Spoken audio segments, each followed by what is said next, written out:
जाने देना यार, अभी जब डर लगेगा ना उसे तो देखना कैसे उल्टे पांव वापस आती है दौड़ती हुई। सिग्नल भी नहीं मिल रहा है।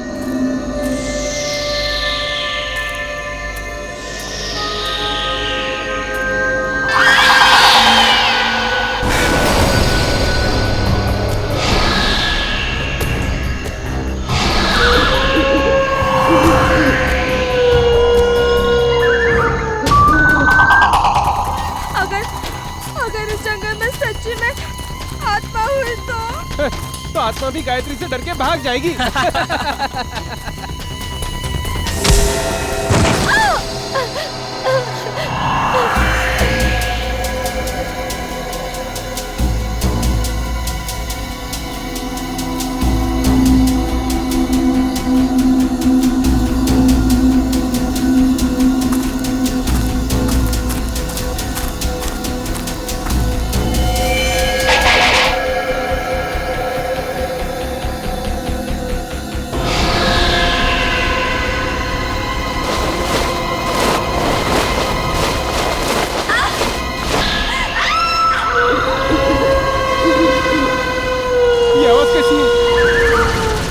मैंने कहा था ना, ये आत्मा की आवाज है।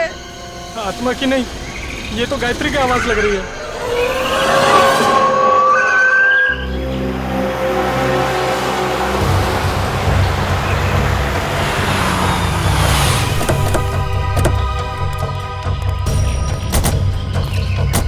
तुमने फोन किया था? हाँ सर।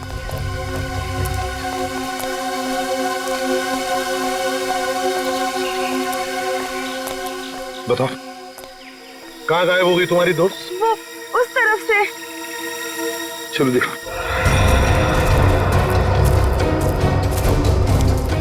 ये गायत्री तुम लोगों से अलग कैसे हो गई? कुछ नहीं सर, मजाक मजाक में तू मैं हो गई और वो अकेली चली गई सर। हाँ सर, वो थोड़ी सिरफिरी और घमंडी है। उसका ईगो हट हो जाए तो वो किसी भी हद तक जा सकती है। और तुम लोगों ने उसे इतनी रात गए अकेले जाने भी दिया? सर, मैंने उसे रोकने की कोशिश की थी, मगर उसने मेरी बात मानी ही नहीं। आप लोगों को पिकनिक मनाने के लिए और कोई जगह नहीं मिली? इतने घने जंगल में आ गए आप लोग हैं? सर हमने तो सोचा था एडवेंचर करेंगे, लेकिन सर हमको क्या पता कि हमारे साथ ऐसा कुछ हो जाएगा।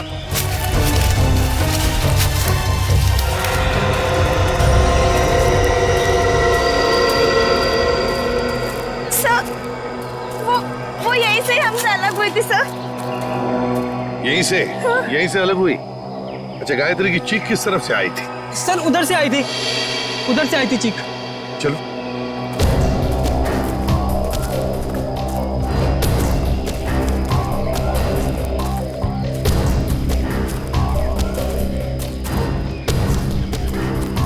सर, आप लोगों के आने से पहले हमने उसे ढूंढने की बहुत कोशिश की थी, लेकिन हमें वो नहीं मिली।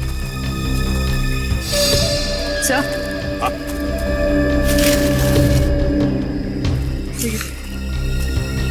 ये लॉकेट। किसका लॉकेट है ये? सर ये तो गायत्री का लॉकेट है। गायत्री का लॉकेट है? मतलब जो कुछ भी हुआ है यहीं पर हुआ है गायत्री के साथ। अगर गायत्री को कुछ हो गया तो घर वाले बहुत डांटेंगे। घबराओ मत, मिल जाएगी गायत्री।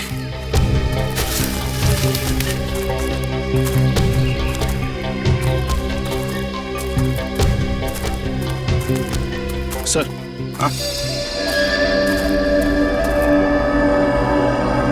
ये देखिए, यहाँ कुछ सिक्के गिरे हुए हैं। सिक्के? लगता है यहीं पे गायत्री पे हमला हुआ था। ये सिक्के शायद गायत्री के होंगे या फिर स्कोनी के।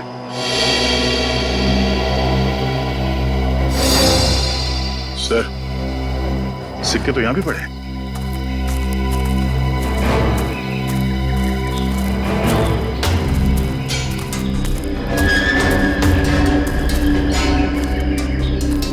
इसी तरफ दिखते हैं।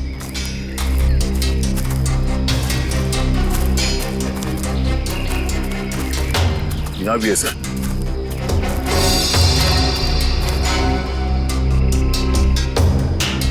इसका मतलब है दया, जो कुछ भी हुआ है इस तरफ हुआ है, इस तरफ।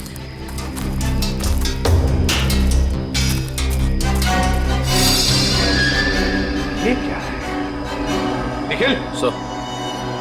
जरा पेड़ पर चढ़ो सर। और उतारो उसे।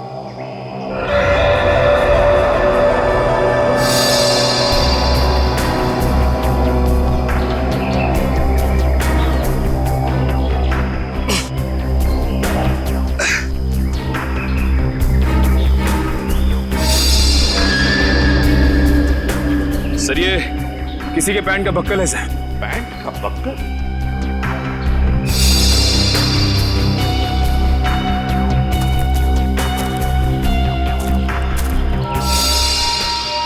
सर, ये तो गायत्री के पैंट का बक्कल है। क्या? लेकिन गायत्री पेड़ पर क्यों चढ़ी? शायद उस हमलावर से बचने के लिए।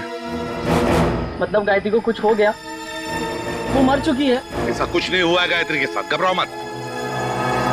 हम ढूंढ निकालेंगे गायत्री को। फैल जाओ चारों तरफ, देखते हैं।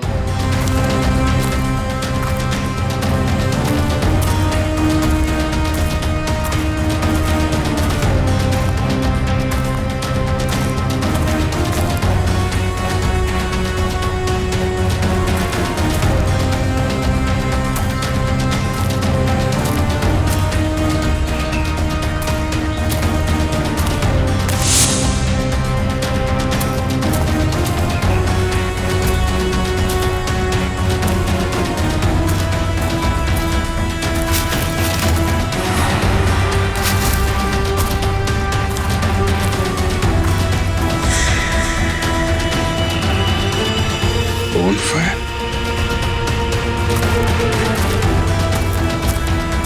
सा, हाँ विजय, सही है। लकड़ियां जला के बोनफायर किया गया यहाँ पे। क्या तुमने ये बॉनफायर जलाया था? नहीं सर, हमने नहीं जलाया। मतलब तुम्हारे अलावा कोई और भी था यहाँ पे? लेकिन सर, हमने तो और किसी को नहीं देखा यहाँ पे।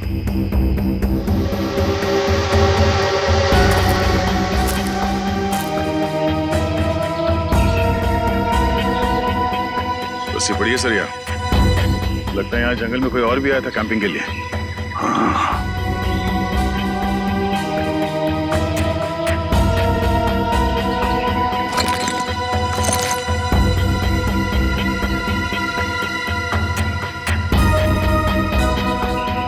आटा है सर, अभी तक गर्म है। आटा भी है, रस्सी भी है, बॉनफायर भी है। मतलब रात को कोई तो यहाँ पर था जंगल में। सर पास ही में एक गांव है, शायद गांव वाले ने किसी को देखा। हाँ हो सकता है। एक काम करो, तुम तीनों जाके इस गांव में पूछताछ करो अच्छी तरह से। सर गांव वाले तुम्हारी तो लाठियां लेके चले आ रहे हैं।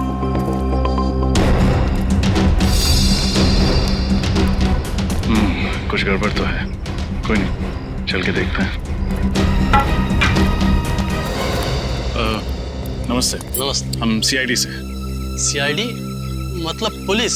हाँ, हम आपसे कुछ पूछताछ करना है। इस लड़की की फोटो देखिए, इसे आपने कहीं देखा है? देखिए। इससे पहले तो नहीं देखा। ये भी गायब हुई है क्या जंगल से?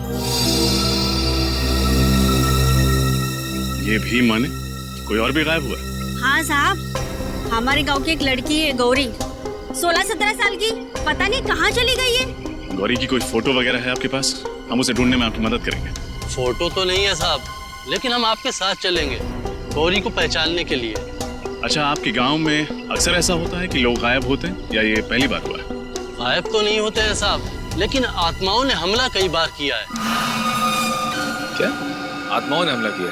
हाँ साहब, बड़े बुजुर्गों ने कहा है इस जंगल में आत्माओं का वास है और रात में जो जंगल में जाता है उसके साथ बहुत बुरा होता है। देखिए, ये सब बेकार की बात है, आपको ऐसी बातों पर विश्वास नहीं करना चाहिए।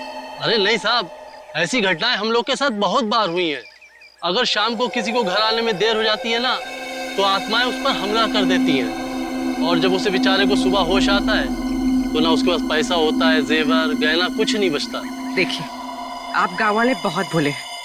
अगर इस जंगल में आत्मा होती तो वो पैसे जेवर लेकर क्यों भागती? ये किसी आत्मा का नहीं, किसी इंसान का काम है। अच्छा, आपने कल इस जंगल में किसी अनजान आदमी को देखा था? कोई ऐसा इंसान जो आपके गांव का नाम? हाँ साहब, देखा तो था। कौन था वो आदमी? हमने तो उसका नाम नहीं पूछा, पर हुलिया याद है। कद काठी मेरे ही जैसा था। और कुछ याद है? हाँ, उसके पास एक बैग था पीछे लटकाने वाला और काफी भारी लग रहा था। हमने पूछा उससे कि मदद कर दूं, तो बड़बड़ा के बोला नहीं। ऐसा क्या था उसके बैग में? सर, हो सकता है उस बैग में लाश हो सकता है। अच्छा, आपने उससे पूछा नहीं कि वो गांव क्यों आया था? पूछा था साहब, पर उसने बताया नहीं। अजीब आदमी था साहब, उसने इनको मंगलवार के दिन मांस खिला दिया। जबरदस्ती थोड़ी ना खिलाया था साहब। उसके पास 2 चिकन रोल थे, गर्मा गर्म। उसे देख के मेरे मुंह में पानी आया और मैंने वो चिकन रोल खाए।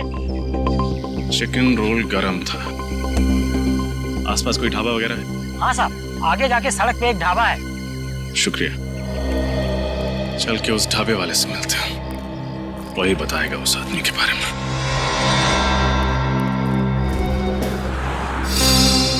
सीआईडी? कल शाम तुम्हारे यहाँ कोई आदमी आया था, कद करीब 5 फुट 7 इंच। उसने शायद तुम्हारे ढाबे से 2 चिकन रोल पैक कराए थे। जी साहब, याद आया था। उसने कोई गड़बड़ की क्या? क्या बात है, बहुत अच्छी तरह याद है तुम्हें।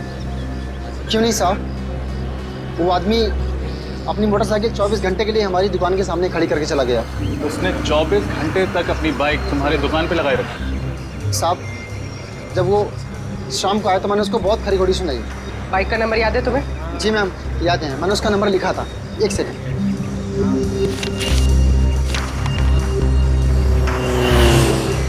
XOB 1140।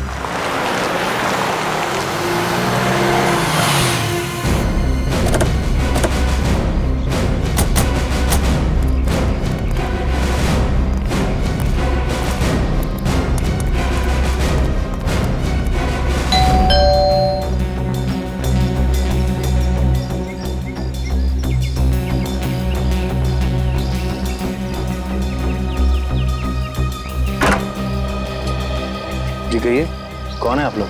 हम लोग CID से। CID से? मंगलवार की रात आप बूंदी घाट के जंगल गए थे? हाँ, मैं गया था, पर आप लोग ये सब क्यों पूछ रहे हैं? फिर तो आप इस लड़की को पहचानते होंगे।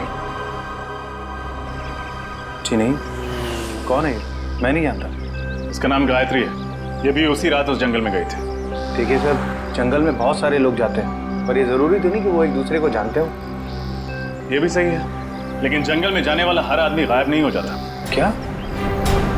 ये लड़की गायब हो गई? जी। तब तो जरूर ये उन्हीं आत्माओं का काम होगा जो बूंदी घाट के जंगलों में रहती हैं। बकवास बंद करो। तुम जैसे लोग ऐसी अफवाहें फैलाते हैं और भोले भाले गांव वालों को बेवकूफ बनाते हैं। नहीं सर, ये अफवाह नहीं है। मैं खुद एक डॉक्यूमेंट्री फिल्म मेकर हूँ। मैं वहाँ अपना कैमरा लेकर आत्माओं को कैद करने गया था और मैंने अपने कैमरे के फुटेज में साफ साफ देखा है, उसमें आत्मा दिखाई भी दे रही है और सुनाई भी दे रही है। अच्छा, चलो हम भी देखें आत्माएं दिखती कैसी हैं। वो फुटेज दिखा।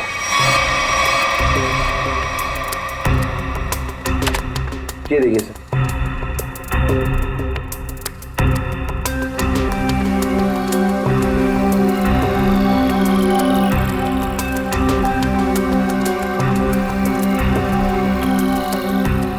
सर ये देखिए, ये आत्मा है।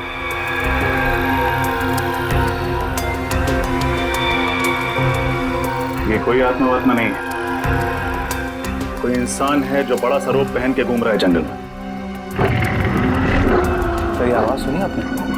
ये आवाज सुनकर आपको ऐसा नहीं लगता कि बूंदी घाट के जंगलों में कोई दूसरी दुनिया भी हो सकती है? रात के वक्त जंगल में ऐसे पशु पक्षियों की आवाजें आती रहती हैं। देखो, आत्माओं की कहानी सुना के तुम बच नहीं सकते हो। अब सच सच बता दो, कहाँ छुपा के रखा है तुमने गौरी और गायत्री को? सर कौन गौरी, कौन गायत्री, मैं नहीं जानता सर।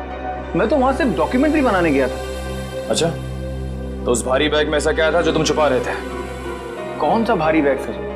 वही बैग जो तुमने गांव वालों को छूने तक नहीं दिया। अच्छा वो बैग।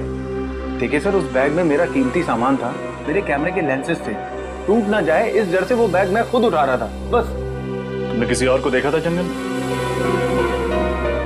नहीं सर, मैंने और किसी को नहीं देखा। किसी लड़की की चीखने की आवाज सुनी थी? लड़की के चीखने चिल्लाने की आवाज? हाँ सर, तकरीबन रात के 1:30 बजे एक लड़की के चीखने की आवाज सुनी थी मैंने, पर मैंने सोचा कि शायद वो आत्मा होगी। कोई आत्मा नहीं थी, ये चीख गायत्री की है। हमें कुछ भी करके जल्द से जल्द गायत्री तक पहुंचना होगा।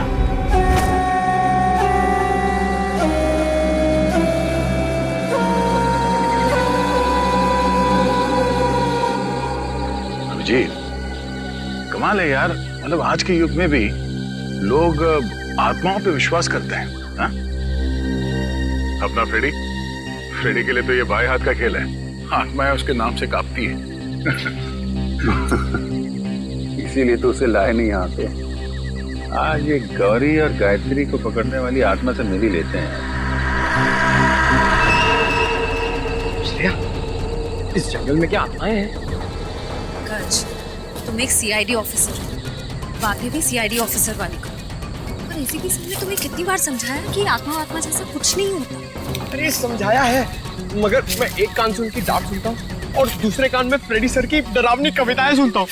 मैं फंस गया हूँ श्रेया। निखिल, श्रेया और पंकज को भी सिग्नल दे दो, अलर्ट रहे।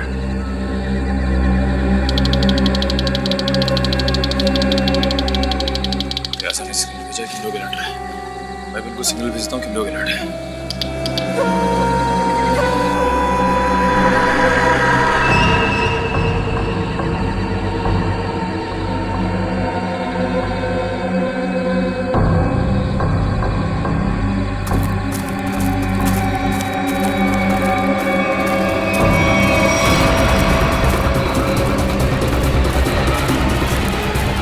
ये है वो आत्मा। चलो इसके दर्शन कर लेते हैं। निखिल, तुम्हारी फेवरेट पिक्चर कौन सी है? अमावस की रात। अरे यार, इधर मुझे डर लग रहा है। मैं अपने आप को संभालने की कोशिश कर रहा हूँ और पिक्चर का नाम लिया अमावस की रात।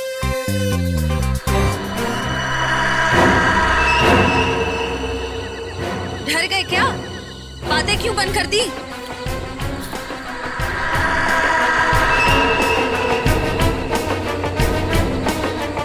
पंकज, निखिल, पंकज,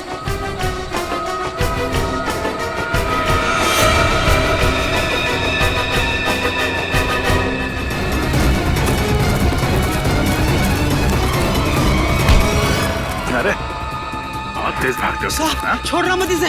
इस आत्मा ने पूरे गांव वालों को परेशान कर रखा था साहब। ये आत्मा है? अरे ऐसी होती है आत्मा? सीआईडी। हाँ बेटा, सीआईडी। अब ये बता कि आदमी से आत्मा बनने का नाटक क्यों किया तूने? साहब, ये नाटक मैं रुपए पैसे के लिए करता हूँ साहब। भोले वाले लोगों को डरा के ठगते हो। हाँ? गौरी और गायत्री कहाँ है बता? मुझे नहीं पता साहब, ये नाम मैं पहली बार सुन रहा हूँ। ये देखा इनको पहले कभी? नहीं साहब, मैंने इसको पहले कभी नहीं देखा। देख, मेरा दिमाग बहुत गर्म है। इससे पहले कि तेरे ये गाल गर्म कर दूं, बता दे, बता। साहब, मैं सच कह रहा हूँ, मेरी बात का यकीन कीजिए। सर,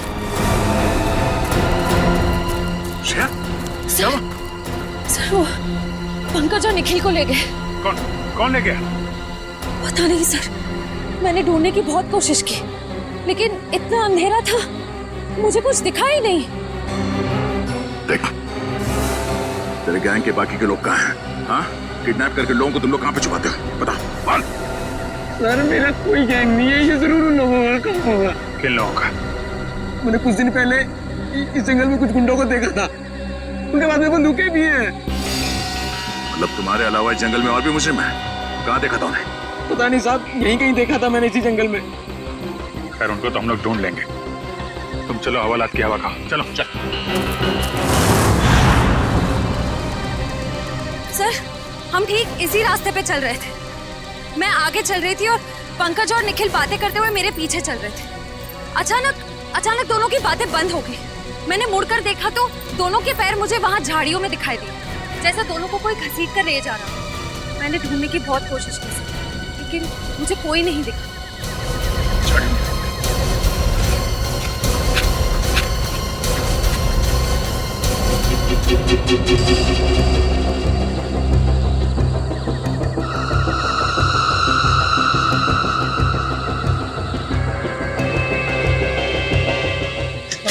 खाली करेंगे हम लोग इनकी। मैं तो कहता निपटा देते हैं इन दोनों को। ऐसे कैसे उड़ा दे? बॉस का ऑर्डर मिले तब ना।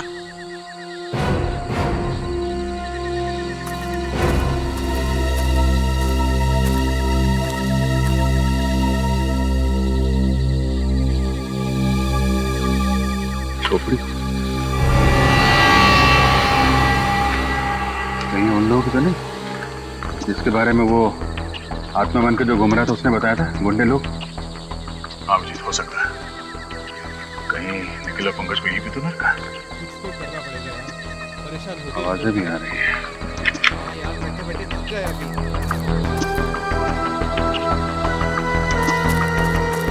आवाज कुछ गड़बड़ तो नहीं? तुम लोग तीनों बाहर जाके देखो, कोई जंगली जानवर तो नहीं है। चलो आ जाओ। जाओ।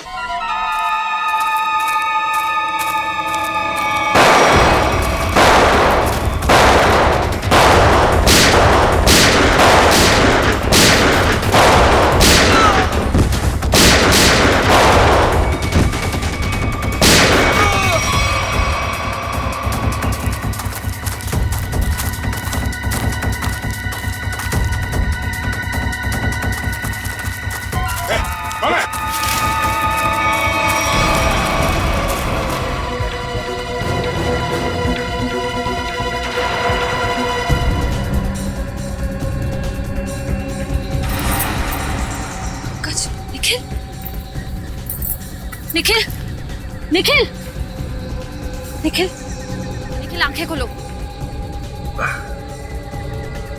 पंकज पंकज पंकज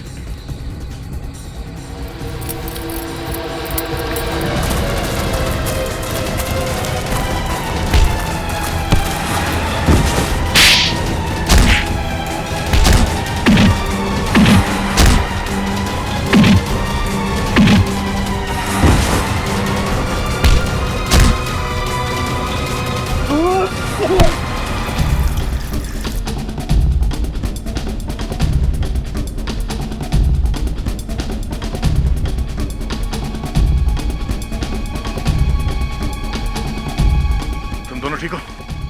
हाँ सर। पता नहीं सर, उन्होंने पीछे से कब वार किया और हम लोग कब बेहोश हुए, कुछ पता नहीं चला सर। कोई बात नहीं। कौन था वो? चेहरा याद है उसका? हाँ सर। गुड। उसका स्केच बनवा। ठीक है तो सही, कौन जिसने सीआईडी ऑफिसर पे हाथ उठाने की हिम्मत की है? और यहाँ जो भी सामान मिलता है सब उठा लो। उसका माथा थोड़ा चौड़ा था, बाल पीछे की तरफ, उसकी मूछें भी थी, घनी मूछें।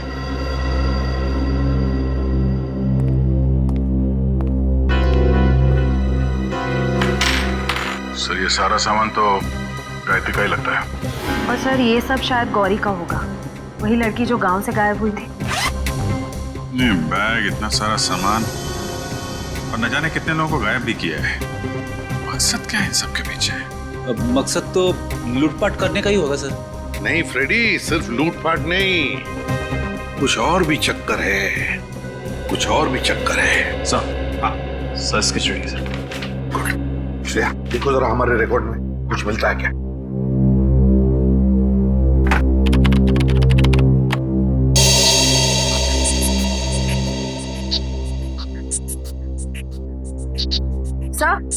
सर मैच मिल गया।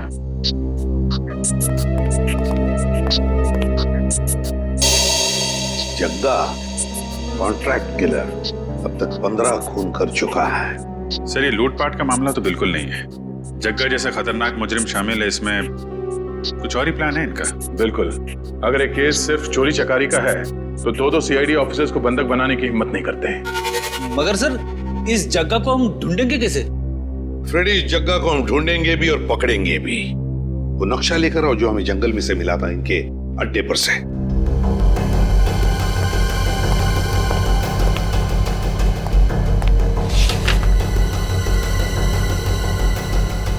ये देखो, ग्रीन नेस्ट एंटरप्राइजेस। सर जग्गा का अगला शिकार कहीं यहीं तो नहीं? ग्रीन नेस्ट एंटरप्राइजेस में? हाँ अभिजीत, ग्रीन नेस्ट एंटरप्राइजेस।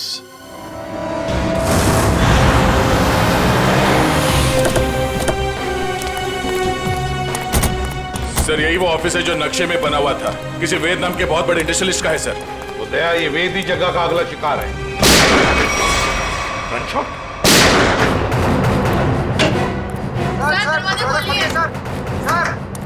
क्या हुआ यहाँ पे? हम लोग शेरी से क्या हुआ यहाँ पे? पता नहीं सर, अंदर से 2 गोलियां चली है और दरवाजा भी अंदर से लॉक है सर। कौन है अंदर? हमारे दोस्त मिस्टर वेद और उनके दोस्त रणविजय और साथ कोई तीसरा आदमी था जो पैसे के लिए झगड़ रहा था। ये देखो दया, इस खिड़की से भागा है वेद, यहीं से भागा है वो। सर, एम्बुलेंस 5 मिनट में आ रही है सर। ठीक है। क्या तुम्हें पता है किस पैसे के बारे में झगड़ा हो रहा था इन लोगों के बीच? पता नहीं सर। सर, कहीं ये एक्सटॉर्शन का केस तो नहीं? हो सकता है जगह वेद को डरा धमका कर पैसे हटना चाहता हो सकता है। पहले इसे जल्दी से बाहर ले चलो। सर।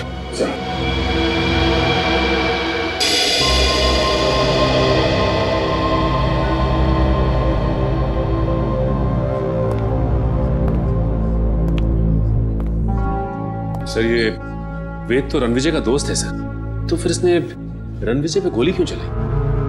ये भी तो हो सकता है कि रणविजय पे गोली जग्गा ने चलाई हो और इस वेद ने किसी तरह से बचते बचते जग्गा से गन छीन ली और गोली मार दी उसे। मतलब दया, अगर वेद ने अपने आप को बचाने के लिए गोली चलाई तो फिर वो भागा क्यों और फिर उसने हल्ला क्यों नहीं मचाया?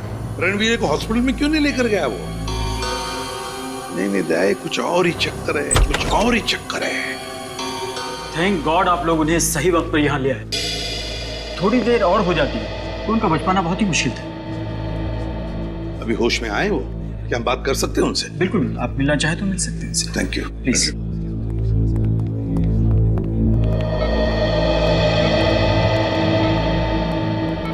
क्यों रणविजय, अब तबीयत कैसी है? हाँ, अब ठीक है सर। मैंने तो सोचा था कि मेरा दी एंड हो गया है, लेकिन आप लोगों ने मुझे नई जिंदगी दी है। मैं आप लोगों का ये एहसान जिंदगी भर नहीं चुका पाऊंगा।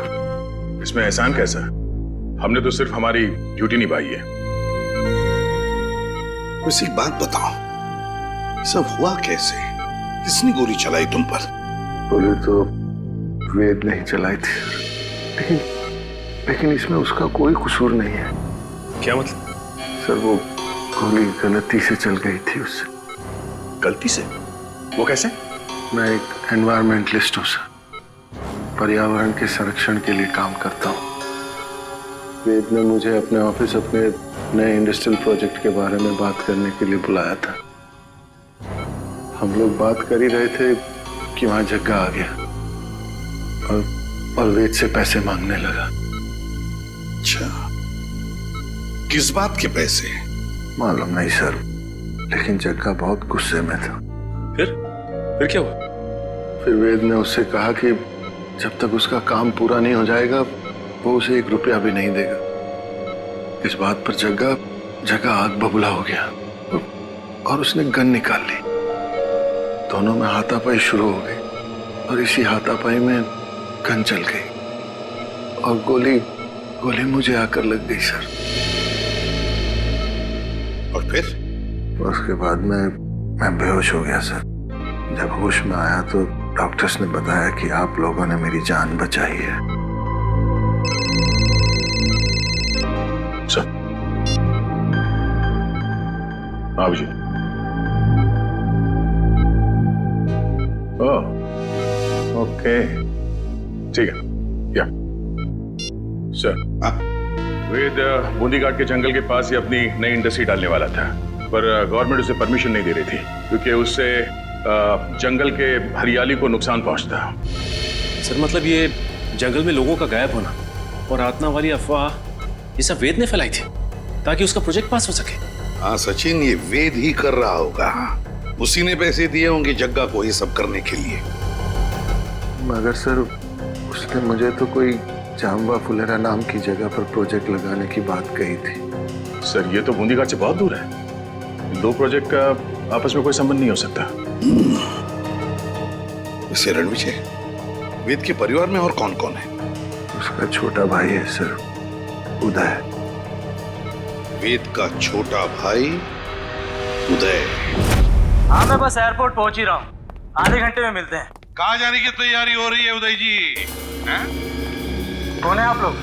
हम लोग सीआईडी से। सीआईडी? क्या बात है सर? जरा ये फोन देखो। मगर क्यों? ये देखने के लिए कि एयरपोर्ट जाके कहीं तुम अपने भाई वेद से मिलने वाले तो नहीं हो। दिखाइए।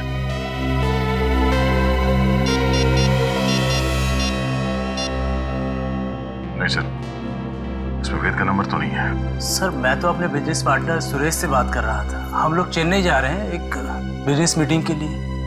जब तक हमारे सवालों का जवाब नहीं देते तुम चेन्नई नहीं जा सकते। ठीक है सर, पूछिए क्या पूछना चाहते हैं। वेद कहाँ है? मुझे नहीं पता सर, लेकिन आप वेद भैया को क्यों पूछ रहे हैं? क्योंकि आपके वेद भैया ने एक आदमी को गोली मारकर उसका खून कर दिया है और दूसरे को घायल करके फरार हो गए आपके वेद भैया। सर ये क्या कह रहे हैं आप? वेद भैया तो दिवाली के पटाखों से भी डरते थे और आप कह रहे हैं कि उन्होंने 2-2 गोलियां चलाई हैं। ये नहीं हो सकता सर। अच्छा, तो फिर तुम्हारे वेद भैया छुप क्यों रहे? वेद भैया छुप नहीं सकते सर, वो जरूर किसी बहुत बड़ी मुसीबत में है। उन्होंने कहा था मुझसे उनकी जान को खतरा है। किससे खतरा है, जरा हमें भी तो बताइए।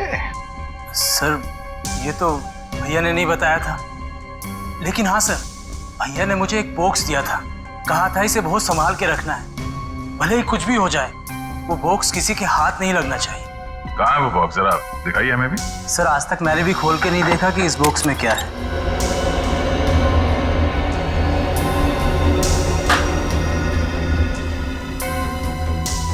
Red forest company? सर इसमें तो रेड फॉरेस्ट कंपनी के प्लान्स और नक्शे हैं। Red forest company? Uday ji, है किसकी ये कंपनी है? पता नहीं सर, मैं तो पहली बार ही नाम सुन रहा हूँ इसका। अच्छा, जरूर कोई ना कोई संबंध है इस रेड फॉरेस्ट कंपनी का वेद के गायब होने से। Red forest company. हाँ सचिन, क्या पता चला उस रेड फॉरेस्ट कंपनी के बारे में? क्या?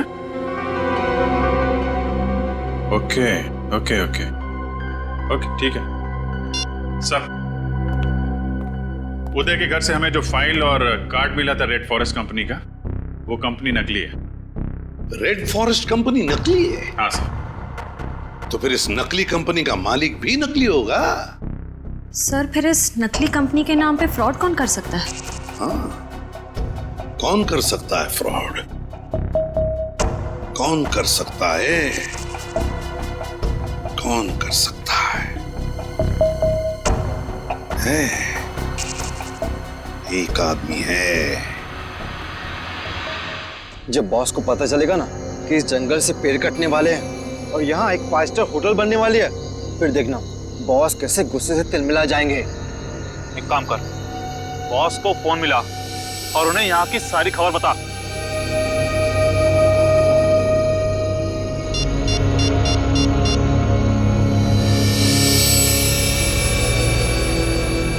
हाँ बॉस, आपसे कुछ जरूरी बात करनी है, आ जाओ। ठीक है, पहुंचते हैं उधर। चलो सब लोग।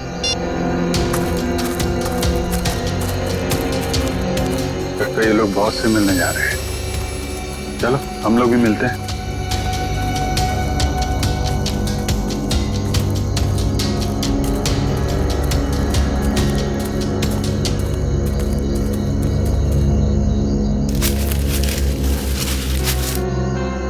सर ये दोनों अचानक मिट्टी क्यों खोदने लग गए?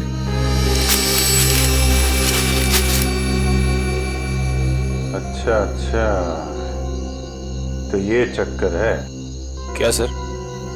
इस केस की जड़ इस मिट्टी के नीचे दबी हुई है। सर मेरी कुछ समझ में नहीं आ रहा है। इस पेड़ के नीचे इनके बॉस का ठिकाना है।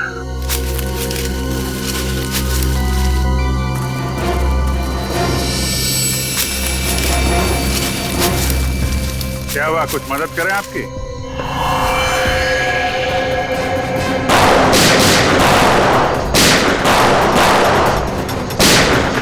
अभिजीत तुम इन्हें संभालो, मैं इनके बॉस से मिल के आता हूं। ठीक है।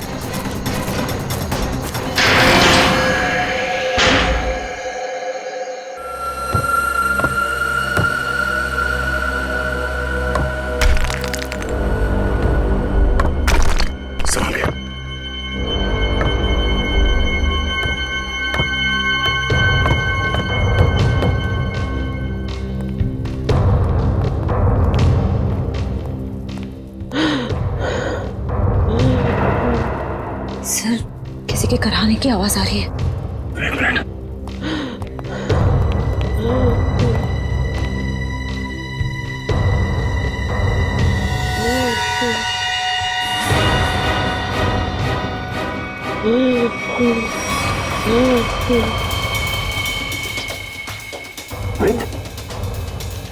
आप मुझे बचा लो, मुझे बचा लो। घबराने कुछ नहीं होगा। बाकी के लोग कहाँ हैं? कुछ लोग उधर है, बाकी मुझे कुछ नहीं पता। श्रेया, तेरे स्टफ देखना, संभाल के उठे। श्रेया, तेरे स्टफ देखना, संभाल के उठे।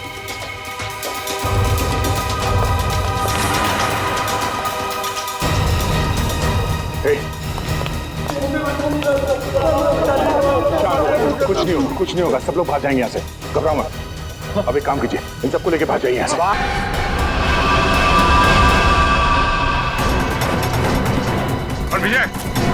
विजय रुक जा, वरना गोली मार दूंगा। विजय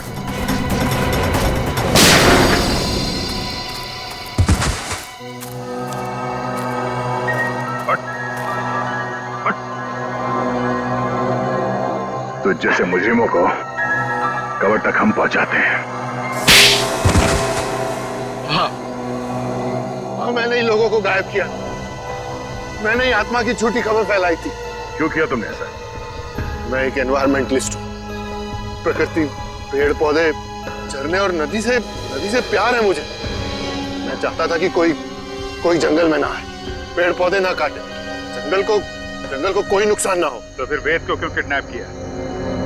क्यों मारना चाहते थे उसे तुम? वेद यहाँ पास में जंगल में इंडस्ट्री लगाना चाहता था और मैं नहीं चाहता था कि वो यहाँ इंडस्ट्री लगाए, पेड़ों को काटे। बस इसीलिए उस दिन मैं उसके ऑफिस में गया।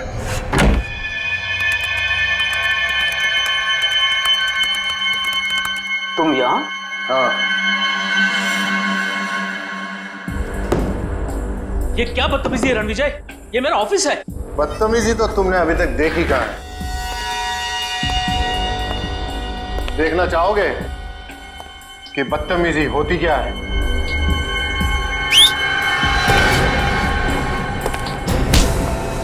कौन है ये लोग? कौन है ये लोग? ये तुम्हारे यमदूत हैं वेद। तुम लोगों को पता है ना इसके साथ क्या करना है। Yes boss. लेके जाओ इसे। अरे कोई है सिक्योरिटी कोई है। अब मैं जग्गा की भी थोड़ी खातिरदारी कर ही देता हूँ।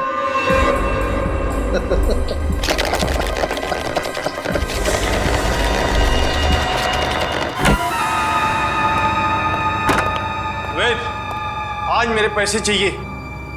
आज मैं पूरा हिसाब लेकर रहूंगा।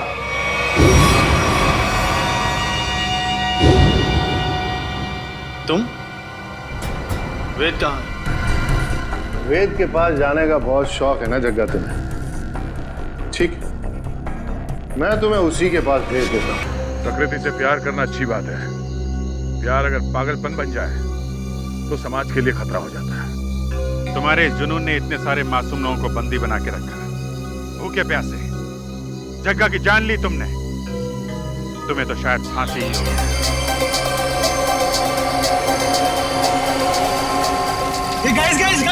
गाइस, हम लोग कितना खुशनसीब है कि अब से कुछ ही देर में हम लोग वीडियो शावर देखेंगे, और वो भी एकदम लाइव।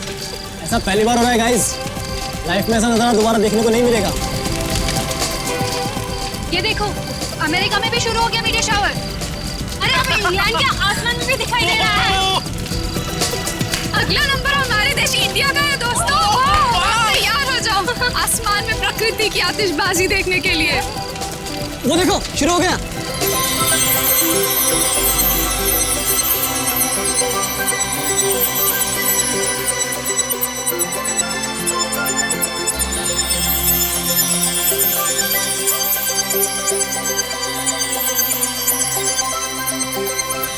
ये मेरी जिंदगी का सबसे खूबसूरत पल है। ऐसा नजारा तो मैंने पहले कभी नहीं देखा।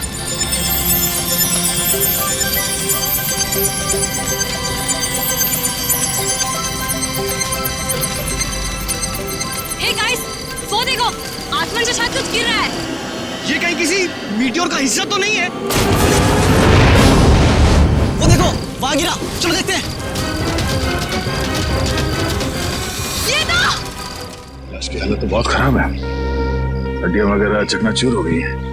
हाँ सर, लेकिन ऐसा तो तभी हो सकता है जब कोई काफी ऊंचाई से गिरा हो। लेकिन सर यहाँ कोई बिल्डिंग तो है नहीं, चारों तरफ खुला मैदान ही है। लाश आसमान से गिरी है श्रेया, वरना इसकी इतनी बुरी हालत नहीं होती।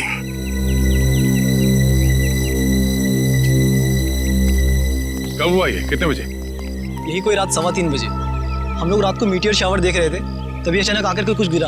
और हमें लगा मीटियोर शावर का ही कुछ हिस्सा होगा, लेकिन जब पास जाके देखा तो लाश थी। सर जब लाश ऊपर से गिर रही थी तब ये जल भी नहीं रही थी। अच्छा, ये केस कुछ ज्यादा ही पेचीदा लगता है। देखते डॉक्टर सालुंके क्या कहते हैं इस लाश को देख के। चलो।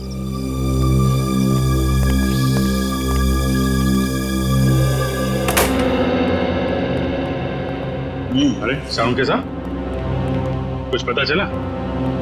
हाँ, फिलहाल तो इस आदमी की उम्र पता चली है, और वो भी डॉक्टर तारिका नहीं पता किया होगा।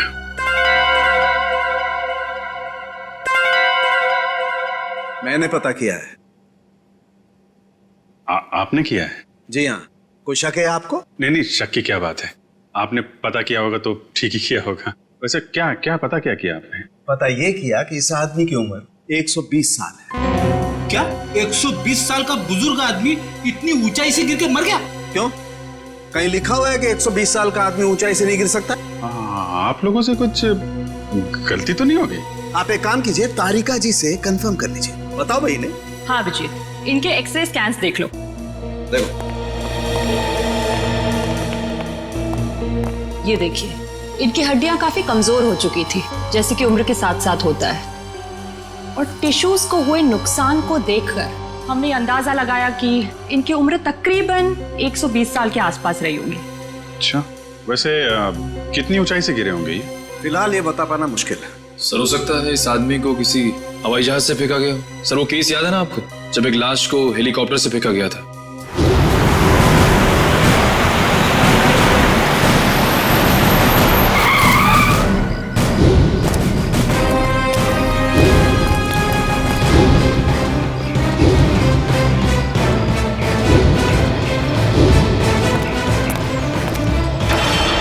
सर या फिर हो सकता है हॉट एयर बलून से, या फिर स्काई डाइविंग कर रहा होगा। अरे कैसी बातें कर रहे हो तुम लोग यार, 120 साल का बुजुर्ग आदमी स्काई डाइविंग करेगा, हॉट एयर बलून से कूदेगा? वैसे भी हमें वहां पे कोई पैराशूट वगैरह तो मिला नहीं था।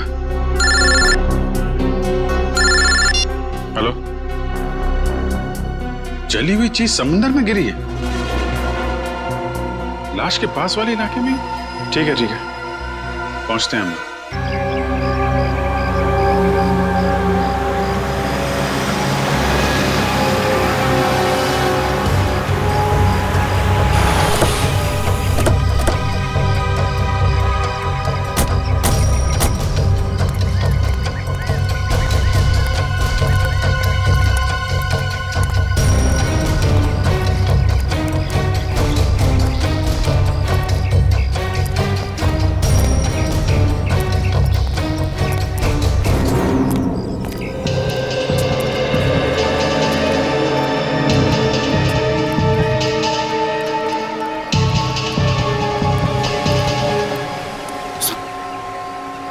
कुछ पता चला क्या गिरा था समुद्र में? नहीं सर, समुद्र में क्या गिरा अब तक कुछ पता नहीं चला।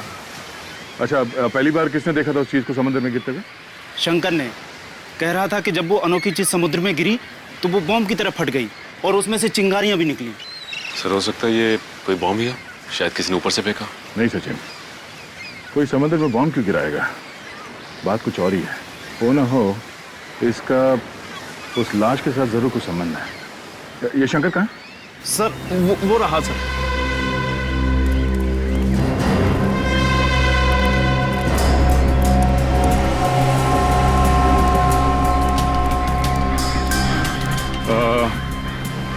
तुम शंकर हो? जी मैं शंकर।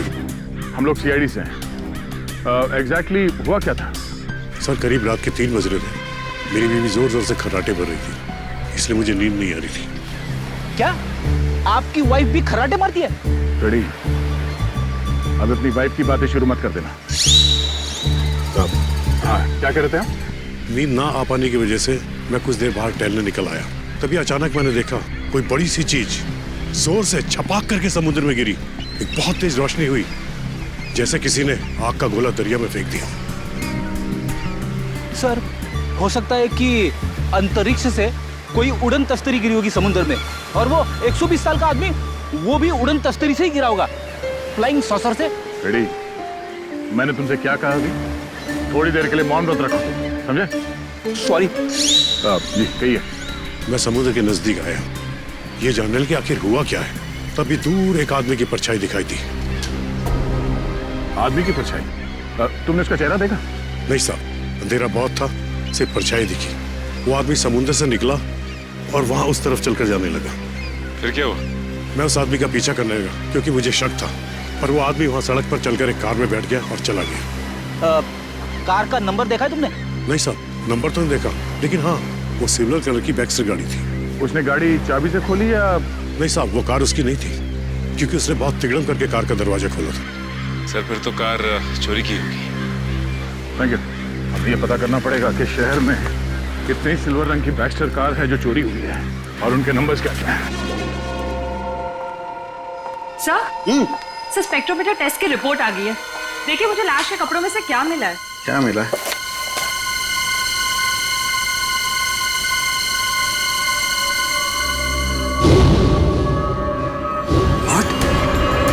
Rocket fuel? हाँ सर। अरे लेकिन तारिका, रॉकेट फ्यूल तो स्पेस क्राफ्ट को स्पेस में भेजने के लिए इस्तेमाल होता है। सर, कहीं आदमी रॉकेट में होगा तो? नहीं नहीं, रॉकेट में होगा तो भी क्या है, रॉकेट में होने से इसके कपड़ों पर रॉकेट फ्यूल कैसे आ सकता है Tarika? It is not possible. नहीं नहीं, ये कुछ और ही चक्कर है। क्या? Oh my God, oh my God, ये कैसे हो सकता है? वो कैसा? ये मैंने क्या कर दिया? अब देखना, वो प्रद्युमन वो मेरी मजाक उड़ाएगा, आग बबूला हो जाएगा मुझसे। यार ये ऐसी गलती मैं कैसे कर सकता हूँ? गलती?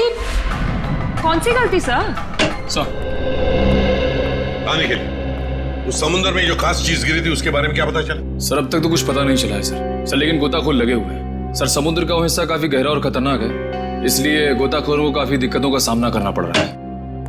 बॉस, अभी तो और भी दिक्कतों का सामना करना पड़ेगा। और भी दिक्कतों का मतलब क्या है डॉक्टर साहब आपका? मतलब ये अभिजीत के मुझसे बहुत बड़ी गलती हो गई है। गलती? ऐसी क्या गलती कर दी सर आपने? दया, अगर प्रद्युमन ये वादा करे कि वो मुझसे नाराज नहीं होगा तो मैं बता सकता हूँ। नहीं नहीं, अरे मैं नाराज क्यों हूँगा? मैं तो मिठाई बांटूंगा, क्योंकि the great intelligent and genius doctor Salunkhe ने जिंदगी में पहली बार अपनी गलती मान ली। तो डॉक्टर साहब बताइए, क्या गलती की आपने? गलती दरअसल मुझसे ये हुई है कि उस आदमी की उम्र 120 साल नहीं है। क्या? क्या 120 साल की नहीं है? नहीं। तो फिर क्या उम्र होगी उसकी?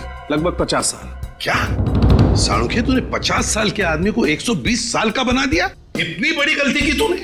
यार दरअसल उस आदमी की हड्डियां तो यही बता रही थी कि उसकी उम्र 120 साल की होनी चाहिए, मगर स्पेक्ट्रोमीटर टेस्ट के बाद उसके कपड़ों पर मिला रॉकेट फ्यूल ये बता रहा है कि ये आदमी 4-5 महीने अंतरिक्ष में रहकर आया है। क्या उसके कपड़ों पर रॉकेट फ्यूल मिला? हाँ, और अंतरिक्ष में हड्डियों की डेंसिटी हर महीने 2% घटती जाती है। मतलब लाश अंतरिक्ष में से गिरी है? नहीं फ्रेडी, लाश अंतरिक्ष से अगर गिरती तो जल जाती, धरती पर पहुंचने से पहले ही उसके चीथड़े उड़ जाते, मगर ऐसा हुआ नहीं। मतलब ये लाश किसी स्पेसक्राफ्ट से गिरा है जब वो धरती पे वापस आ रहा होगा। मगर दया, हमारे देश से कोई स्पेसक्राफ्ट तो किसी इंसान को लेकर अंतरिक्ष में गया ही नहीं। फिर भी अभिजीत, हमें पता तो लगाना ही पड़ेगा कि है कौन ये, और फिर वो गिरा तो गिरा कहां से और कैसे, और ये तो हमें हमारी स्पेस एजेंसी ही बता सकती है। हेलो सर, मैं यहाँ का डिप्टी डायरेक्टर हूँ, हरीश मेरा नाम है। कहिए। हरीश जी, हम यहाँ पर एक ऐसे आदमी के सिलसिले में आए हैं जिसका खून हुआ है, मगर उसने अंतरिक्ष में 4-5 महीने गुजारे हैं। आपको तो इस बात की जानकारी होगी ना कि हमारे देश से कौन कौन आदमी अंतरिक्ष यात्रा करके आया? यस सर, जानकारी तो पूरी है, पर हमें ये जानकारी किसी को भी देने की अनुमति नहीं है, फिर चाहे वो CID क्यों ना हो। लगता है हरीश जी, आप इस बात की गंभीरता को समझ नहीं पा रहे हैं। एक आदमी का खून हुआ है, खून, एक ऐसा आदमी जो शायद आपका साथी था, जो आपके साथ उठता बैठता था, हंसता खेलता था, खाता पीता था, और इसीलिए हम ये जानना चाहते हैं कि क्या आपका कोई साथी लापता है क्या? सर ये जो भी इंसान है ये हमारा साथी हो ही नहीं सकता, क्योंकि अभी तक हमारे देश की तरफ से कोई भी स्पेसक्राफ्ट एस्ट्रोनॉट लेके अंतरिक्ष में गया ही नहीं है। हो सकता है कोई चोरी छुपे गया हो अंतरिक्ष में। नहीं सर, स्पेस को इतनी साधारण जगह नहीं है, हमारी जानकारी के बिना वहां जाना असंभव है, इम्पॉसिबल। अच्छा, आपके स्टाफ में से ऐसा कोई आदमी है जो आज काम पे नहीं आया? सर विशाल सर काम पे नहीं आए हैं। विशाल काम पर नहीं आया? अच्छा, क्या विशाल कभी अंतरिक्ष में गया था? हाँ सर, विशाल सर बहुत साल पहले अंतरिक्ष में गए थे, लेकिन किसी और देश की तरफ से। एक्चुअली सर वो हमारे यहाँ का हेड इंजीनियर है, यहाँ के हर प्रोजेक्ट की शुरुआत उसी की देखरेख में होती है। 3 साल पहले 5 महीने के लिए वो अंतरिक्ष में गया था, जॉइंट नेशन स्पेस प्रोग्राम के तहत। अच्छा, गया था। अभिजीत, सालुंखे ने भी तो यही कहा कि वो इंसान 4-5 महीने के लिए अंतरिक्ष में था। हाँ सर, विशाल सर हमें अंतरिक्ष में जाने की ट्रेनिंग दे रहे थे। और क्या विशाल का कद 5 फुट 7 इंच था? जी। फिर तो सर जिसकी लाश मिली है शायद वो विशाल ही है। मुझे तो यकीन ही नहीं हो रहा। नहीं हरी जी, देखिए, जब तक डीएनए मैच नहीं होता हम यकीन से नहीं कह सकते कि वो लाश विशाल की ही है, लेकिन हमें विशाल के सारे मेडिकल डिटेल्स चाहिए और विशाल के घर का पता भी। जी।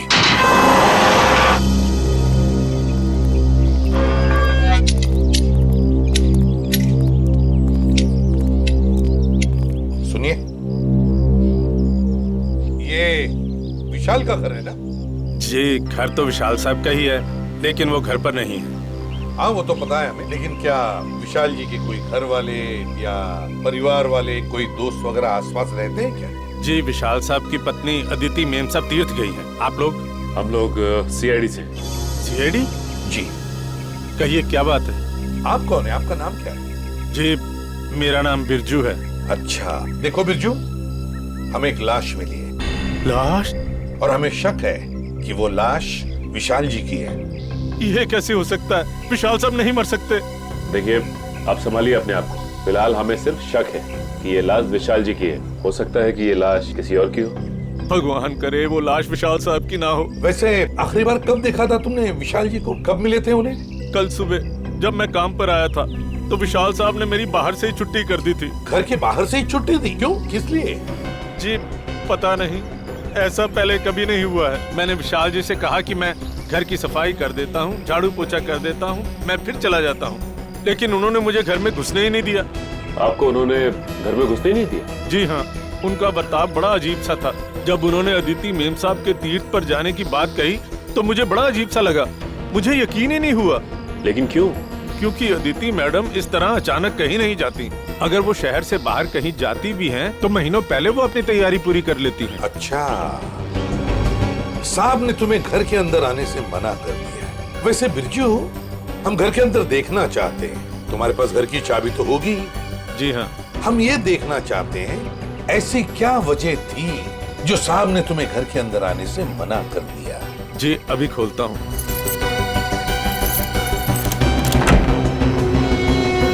आइए साहब। सचिन, घर को अच्छी तरह से देखते हैं, देखते कुछ मिलता है क्या। चलो।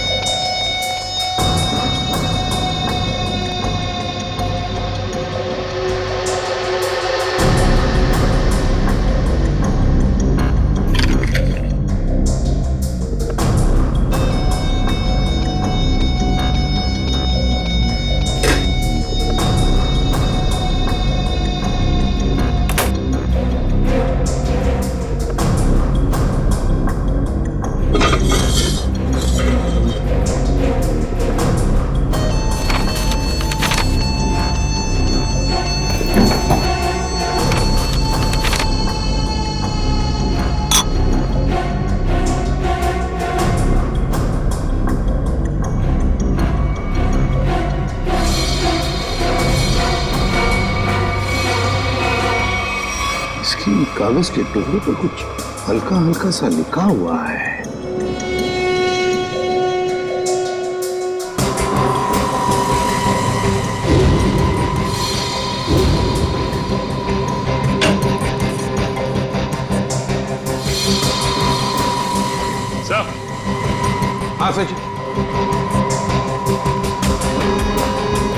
ये देखिए सर, जूतों के निशान वो इस खिड़की से इस घर के अंदर आया है।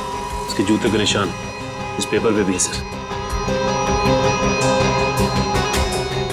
सचिन, घर की हालत को देखकर तो ऐसे नहीं लगता कि घर में कोई चोरी हुई है, लेकिन जो भी इस घर में इस खिड़की से घुसा है वो या तो इस घर का आदमी है या फिर कोई ऐसा आदमी जो इस घर के बारे में और घर के लोगों के बारे में अच्छी तरह से जानता है और किसी खास मकसद से ही इस घर में घुसा है, किसी खास मकसद से। दया, वो चोरी हुई गाड़ी के बारे में क्या पता चला? सर, जगह जगह पुलिस चेकिंग कर रही है, बहुत जल्द गाड़ी मिल जाएगी। साळुंखे, तू यहाँ क्या कर रहा है? वो लगता है फिर से गलती करके आ गया ये। यार प्रद्युमन, तुम कभी सुधरोगे नहीं क्या यार? अरे यार नहीं, कोई मजाक नहीं, ठीक है। आगे से तुम किसी ऐसे इंसान से काम कराओ जिसने अपनी जिंदगी में कभी कोई गलती नहीं की। मैं जा रहा हूँ, बाय। अरे सर, डॉक्टर तारिका क्या? मेरे कहने का मतलब है सर कि तारिका जी अकेली पड़ जाएंगी अगर आप चले गए तो। अच्छा, तो मतलब आपको तारिका जी की फिक्र है, सालुके की फिक्र नहीं है ना? ठीक है, तो मैं जा रहा हूँ, ठीक है, बाय। यार लेकिन जो बात बताने के लिए आया था वो तो बता के जा। वो आप इनकी डॉक्टर तारिका जी से पूछ लीजिएगा। मैं जा रहा हूँ, बाय। अच्छा ठीक है, बाय। 1 मिनट में वापस आ जाएगा। हाँ दया, देखा? देखो दया, मैं ना सिर्फ और सिर्फ तुम्हारी वजह से वापस आया हूं। हाँ, क्योंकि मैं जानता हूं एक सिर्फ तुम हो जो मुझे अच्छी तरह से समझते हो, बाकी ये लोग तो मेरी नौकरी छीनने पर लगे हुए हैं। सर वो मैं नहीं, कुछ कहने की जरूरत नहीं दया, मैं तुम्हें बहुत अच्छी तरह से समझता हूँ। वैसे समझता मैं इन लोगों को भी बहुत अच्छी तरह से हूँ। तो ऐसे दया, जो बात तुझे बताने के लिए आया था जरा पूछ ले, क्या बात है? अब सर देखो दया, जो लाश आप लोगों को मिली थी ना, उसका डीएनए मैच हो गया है और वो लाश विशाल की है। क्या? विशाल की है? मतलब हमारा शख्स सही निकला? बिल्कुल। और जो जूतों के निशान आपको विशाल के घर से मिले थे वो किसी ऐसे आदमी के हैं जो एक पांव से लंगड़ा के चलता है। ये कैसे पता चला सालुंखे सर? देखो, जब कोई इंसान लंगड़ा के चलता है तो उसका एक पैर पर वजन ज्यादा होता है और दूसरे पैर पर वजन कम होता है, और इसीलिए दोनों पैरों का अलग अलग निशान पड़ता है। वाह सालुंखे साहब, वाह, बड़ा तगड़ा ऑब्जर्वेशन है आपका। Thank you. समझता क्या है? वैसे साळुंखे यार, वो कागज के टुकड़े जो मिले थे विशाल के घर से, उन पर कुछ लिखा हुआ था, वो क्या है?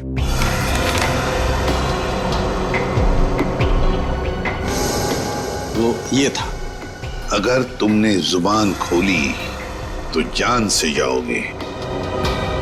विशाल को धमकी? लगता है विशाल कोई राज जान गया था सर, और इस राज की कीमत उसे अपनी जान गंवा के देनी पड़ी। सर खूनी जरूर इस स्पेस एजेंसी का ही कोई होगा सर, या फिर आसपास का कोई होगा, वरना स्पेसक्राफ्ट या हवाई जहाज से उसे नीचे फेंकना मुश्किल है सर। बिल्कुल वैसे ही हुआ होगा।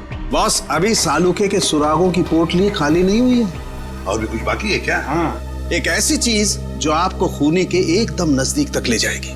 तो बताइए ना डॉक्टर साहब। देखो दया, इन लेटर्स को गौर से देखो। इस आदमी ने ये लेटर्स कैपिटल में लिखे हैं ताकि अपनी हैंडराइटिंग को छुपा सके, लेकिन इनको जरा गौर से देखो।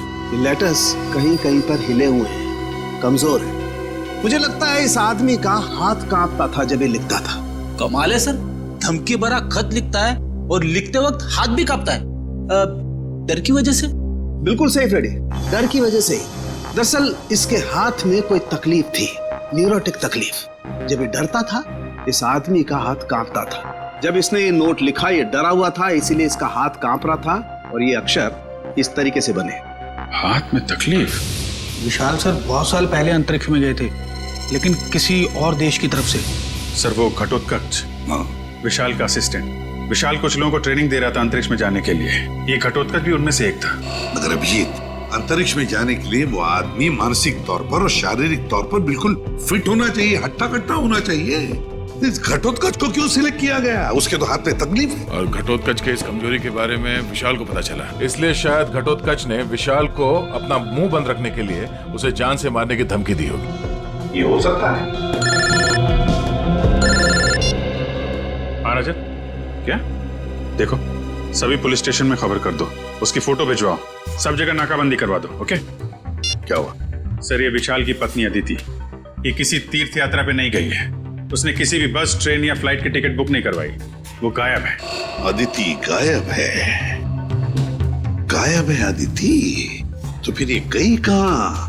और फिर विशाल को मारा किसने और क्यों मारा? इन सारे सवालों का जवाब तो अब घटोत्कच ही देगा। घटोत्कच।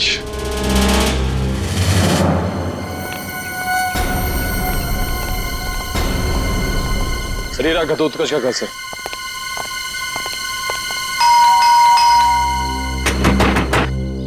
दरवाजा खोल ही नहीं रहा है। पीछे से कुछ आवाज है? हाँ।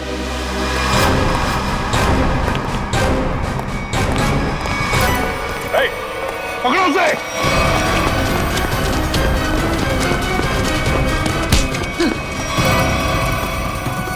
सीआईडी से भाग रहा है? कहाँ भाग रहा है? मुझे छोड़ दीजिए सर, मैंने कुछ नहीं किया सर। कुछ नहीं किया तो भाग क्यों रहा था? है? मैं जानता था सर कि आप लोग मुझ पे शक करेंगे।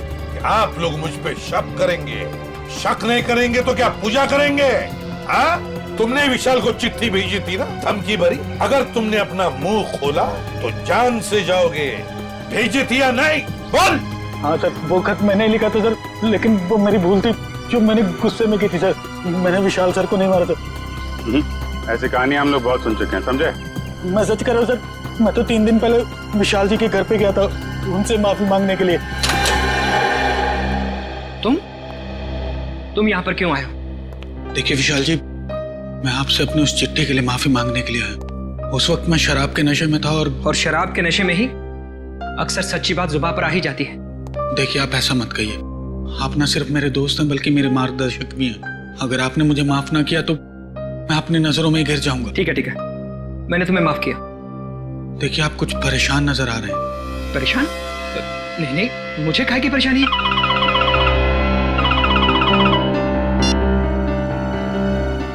हेलो जी, ठीक है, आप जैसा कहेंगे मैं बिल्कुल वैसा ही करूंगा, लेकिन मेरी पत्नी पर कोई आंच नहीं आनी चाहिए। आदिति किडनैप हो गई और फिर किडनैपर आदिति को कोई नुकसान ना पहुंचाए, इसलिए विशाल ने ऐसी कहानी बनाई कि आदिति तीर्थ यात्रा पर चली गई। दया का फोन। हाँ दया। अच्छा, चोरी की गई गाड़ी का पता चल गया? एक्सीलेंट।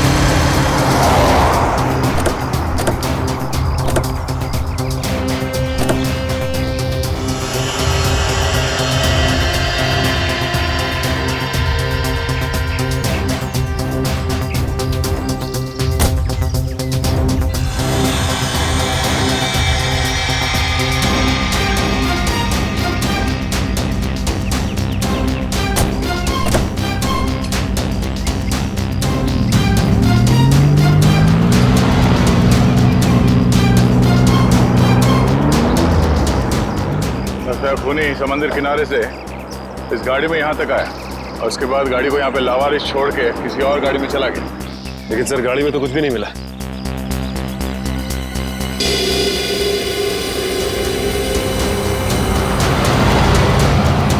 ये देखो, सीसीटीवी कैमरा लगा हुआ है इस ट्रैफिक पोस्ट पे। जरूर उस खूनी का चेहरा इस कैमरे कैद हो गया होगा। एक लिए काम करो, आरटीओ को कांटेक्ट करो और इस कैमरे की फुटेज ले लो। सर हेलो, क्या अदिति मिल गई? कौन सा हॉस्पिटल में है? हेलो सर, मैं इंस्पेक्टर प्रशांत। हाँ, मैंने ही आपको फोन किया। अच्छा, अदिति की तबीयत कैसी है? सर उन्हें गोली लगी थी। गोली लगी थी? जी हाँ, उनका ऑपरेशन हुआ है, अब वो खतरे से बाहर है। कार को हमने रोकने की बहुत कोशिश की सर, मगर हमारा ज्यादा ध्यान अदिति जी की तरफ था, इसलिए वो लोग हमारे हाथ से निकल गए। तुम लोगों ने बिल्कुल सही किया। गाड़ी का नंबर तो नोट किया होगा? नहीं सर, उस गाड़ी की नंबर प्लेट पे मिट्टी लगी हुई थी सर, इसलिए हम लोग आधा ही नंबर देख पाए। Good job. Thank you. हम लोग आदिति से मिलते हैं। जी सर।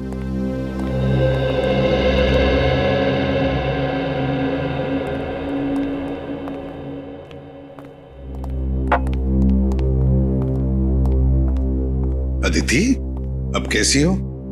ठीक हूँ। आप कौन? मैं एसीपी प्रद्युमन, सीआईडी से। सीआईडी से? मेरे पति कहाँ हैं? बहुत जल्दी आ जाएंगे। बस एक बात बताओ, ये सब कैसे हुआ तुम्हारे साथ? 2 दिन पहले जब मैं सब्जी मंडी से घर लौट रही थी, कुछ लोग मुझे अपने गाड़ी में डालकर साथ ले गए। उनमें से किसी का चेहरा देखा आपने? नहीं, उन्होंने अपने चेहरे पर मास्क डाल रखा था। ओह, मास्क पहन रखा था। वैसे कहाँ लेकर गए वो तुम्हें, कुछ बता सकती हो? पता नहीं, उन लोगों ने मुझे कुछ खिलाकर बेहोश कर दिया था। एक अंधेरे कमरे में रखा था और वो मुझे विशाल के काम के बारे में सवाल पूछ रहे थे। विशाल के काम के बारे में? तो तुमने क्या कहा? मैंने उन्हें कहा कि विशाल अपने काम के बारे में मुझसे कोई बातचीत नहीं करते, लेकिन उन्हें लगा कि मैं झूठ बोल रही हूँ। नहीं आदित्य, देखो जिन्होंने भी ये किया है ना तुम्हारे साथ, उनको हम कड़ी से कड़ी सजा दिलवाएंगे, ये मेरा वादा है। आप उन्हें मत छोड़िएगा, वो लोग देशद्रोही है। कुछ देर बाद उनका बॉस भी उसी कमरे में आया और उसने मुझसे कहा कि विशाल मुझसे ज्यादा अपने देश से प्यार करते हैं। मैंने उन्हें जवाब दिया कि मुझे गर्व है कि विशाल पहले एक अच्छे नागरिक है और फिर एक अच्छे पति। बिल्कुल सही कहा तुमने, बिल्कुल सही कहा। और सच कहूं, हमें भी तुम पर गर्व है, क्योंकि तुमने ये सब किया ना इसकी वजह से। अच्छा बताओ, क्या तुमने उस आदमी का चेहरा देखा?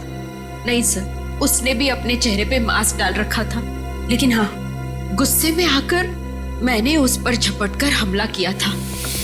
अच्छा? उसकी गर्दन पर खरोच आ गई थी। उस आदमी के गर्दन पर खरोच आई थी? तो फिर सचिन, जरूर आदिति की नाखून में उस आदमी की चमड़ी के अंश होंगे, उस आदमी के चमड़ी के अंश होंगे। हाँ निखिल, ट्रैफिक सिग्नल का फुटेज रेडी है? हाँ सर, रेडी है। चलो देखते हैं।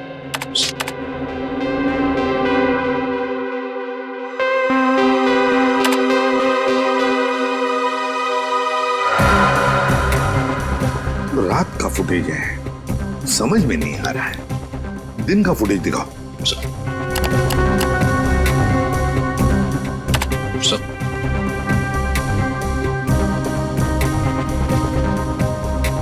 कोई आदमी गाड़ी की तरफ चलते हुए आ रहा है। निखिल, पॉज करो, रिवाइंड करो और फिर से प्ले करो।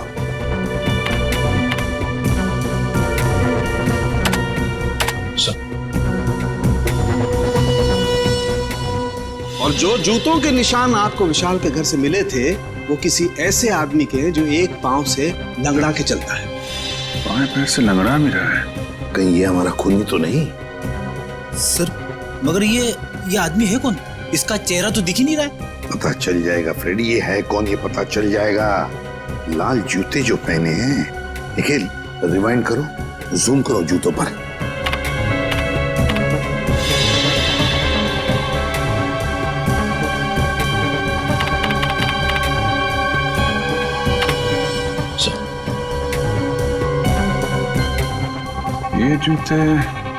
ये जूते मैंने कहीं देखे हैं सर। देखे? कहां पर? किसके पैरों में?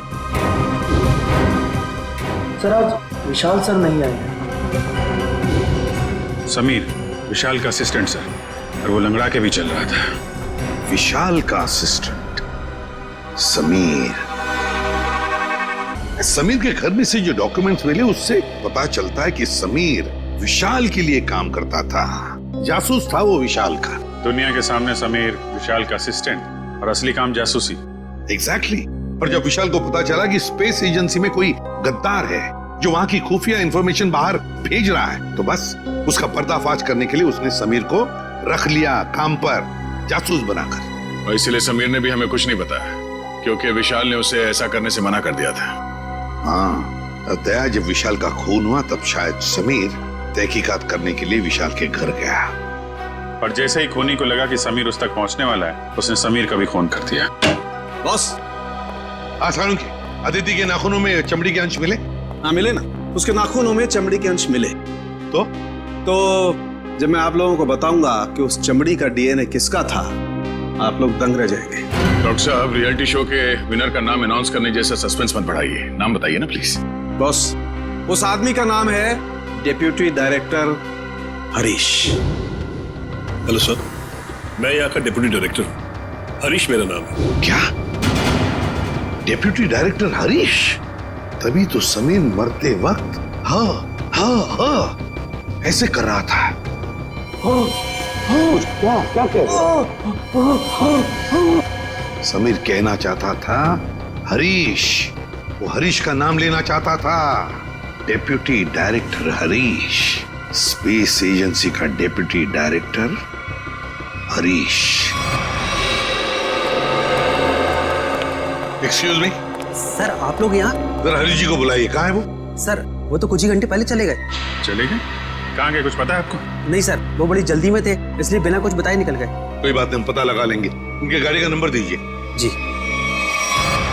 हेलो, हाँ बोल रहा हूँ। कहाँ पे? एमआई इलाके में? ठीक है, ओके सर। हरीश की गाड़ी एमआई इलाके में देखी गई है सर। एमआई इलाके में? हाँ सर। शेर जरा नक्शे में चेक करो, एमआई इलाके में हरीश कहाँ जा सकता है? सर, एमआई इलाके के आगे तो बॉर्डर है, हमारे राज्य की सीमा, और ये बॉर्डर एमआई इलाके से 15 किलोमीटर दूर है। तो ये उड़ान भर के हरीश अपना घोंसला कहीं और बनाना चाहता है? और सर, उड़ान भरने के लिए पास में ही एक रनवे और एयरफील्ड भी है। फिर तो सर ये शहर से नहीं, देश से बाहर निकलने का प्लान बना रहा होगा। तो चलो इसके प्लान का आज क्लाइमैक्स कर देते हैं।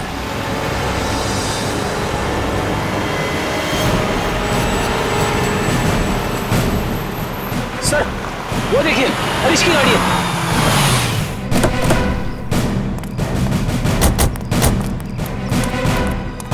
सर गाड़ी तो खाली है सर, तो लगता है भाग गया है हरीश।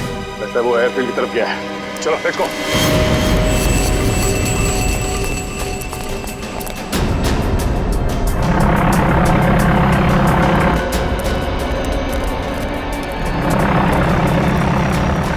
सर, उसका प्लेन तो टेक ऑफ करने वाला है।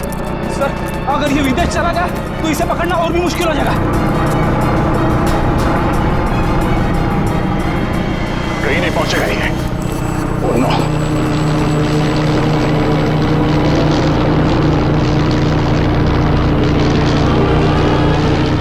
सर, हम कंट्रोल टावर से पता कर सकते हैं कि ये प्लेन किस दिशा में और कौन से देश की तरफ गया है।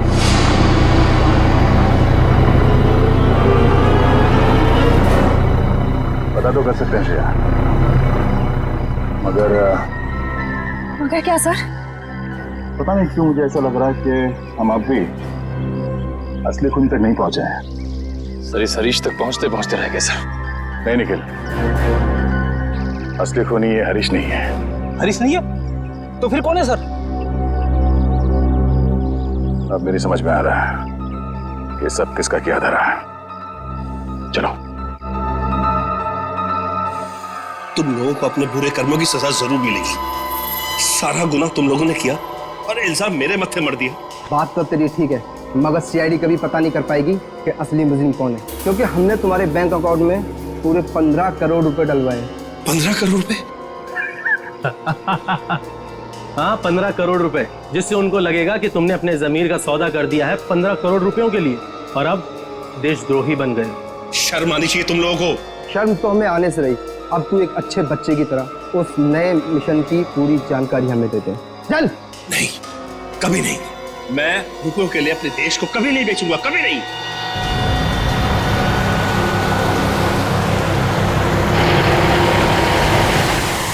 देख, मैं तुझे आखिरी बार बोलता हूँ, बता दे, जिंदा छोड़ दूंगा तुझे, वरना तुम्हारे मरने के बाद वो जानकारी तो हम हथिया ही लेंगे। एक गद्दार की जिंदगी जीने से एक देशभक्त की मौत मरना मुझे ज्यादा गवारा है, समझे तुम लोग? हाँ, मगर अफसोस, कानून और देशवासियों की नजरों में तू हमेशा एक गद्दारी कहलाएगा। नहीं रहेगा। कोई अपनी जगह से नहीं लेगा। जा नीचे, हाथ खोलो, उठ। बस।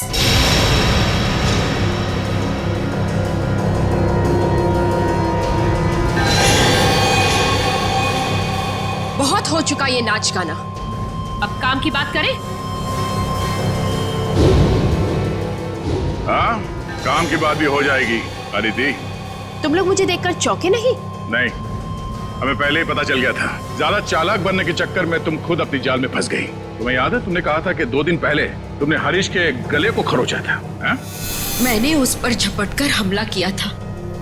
अच्छा। उसकी गर्दन पर खरोच आ गई थी। हाँ तो? मगर जब हम हरीश से मिलने स्पेस एजेंसी गए थे तब उसके गले पे खरोच का ऐसा कोई भी निशान नहीं था। नहीं सर, स्पेस को इतनी साधारण जगह नहीं है। हमारी जानकारी के बिना वहां जाना असंभव है। और हमसे मिलने के बाद हरीश के गले पे खरोच का निशान बनाया गया ताकि तुम हमें गुमराह कर सको। सर इन लोगों को बिल्कुल मत छोड़ना। इन लोगों के पास देश की एक ऐसी खुफिया जानकारी है जो ये अरबों रुपए में दुश्मन को बेचना चाहते हैं। अपनी जेब भरने के लिए देश की सुरक्षा का सौदा करने चली थी तुम। अब चलो, मायके चलने की तैयारी करो। तुम लोग ऐसे नहीं मानोगे। सीआईडी के ऊपर गोली चलाने की कोशिश कर रही हो? ये रहा उसका इनाम। बोलो, क्यों किया तुमने ये सब? मैं दुश्मन देश की जासूस हूँ। 8 महीने पहले मैंने विशाल से शादी की ताकि भारत की स्पेस एजेंसी की सीक्रेट्स और आने वाली प्रोजेक्ट्स की जानकारी मैं चुरा सकूं। मगर तुम्हारे पति विशाल को तुम्हारी हरकतों और हाव भाव पे शक हुआ और इसीलिए उसने तुम्हारे पीछे जासूस लगा दिए। विशाल को सिर्फ इतना ही शक था कि स्पेस एजेंसी में कोई गद्दार है, लेकिन वो ये नहीं जानता था कि गद्दार खुद उसकी पत्नी ही है।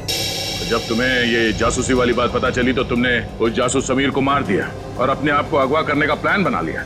क्योंकि मुझे लगा था कि मुझे छुड़वाने के लिए विशाल उन अगवा करने वाले लोगों को वो खुफिया जानकारी दे देगा, लेकिन शायद विशाल को मुझसे ज्यादा देश से प्रेम था, इसलिए विशाल ने उन्हें गलत इन्फॉर्मेशन दी और मुझे छुड़वा लिया।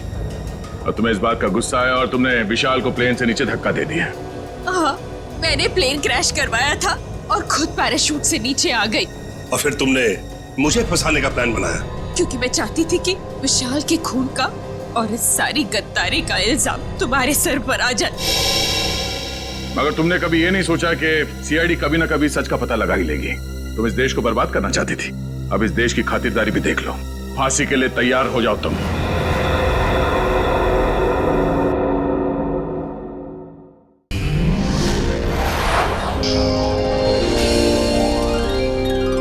सीआईडी के और भी मजेदार और सस्पेंस से जुड़े एपिसोड्स को देखने के लिए हमारे चैनल को सब्सक्राइब करें और बेल आइकॉन दबाना ना भूलें।